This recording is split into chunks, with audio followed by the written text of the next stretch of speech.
All right, at 6:37, time to get some politics for you. You can talk to the Exchequer Secretary to the Treasury, Gareth Davies, who joins us now. Really good to see you this morning. I know there's lots to talk about in regard to national insurance. Before we get to that, though, I want to talk to you about this honey trap business and now this confirmation from Vice Chair of the 1922, Wragg, that he's handed over a load of personal information of MPs. I mean, this is hugely concerning, isn't it? Well, good morning, and thank you as ever for having me on your show. Yes, it is extremely troubling and worrying for anybody to hear this kind of activity takes place.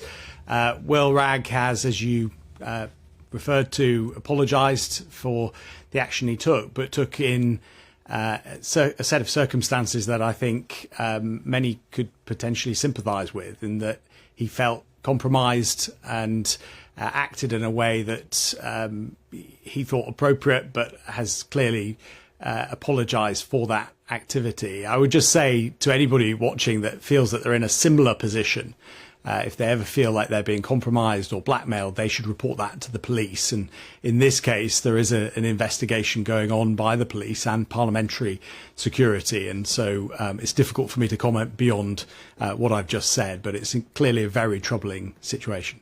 But Gareth, what advice is being given out to MPs at the moment? Because, of course, this is heightened concerns about the vulnerability of MPs to cyber attacks. And it is very concerning that we don't actually know how many MPs have been targeted in this attack. There could be many more than we know of, and there could be many more compromising pictures and details that have been shared with this person.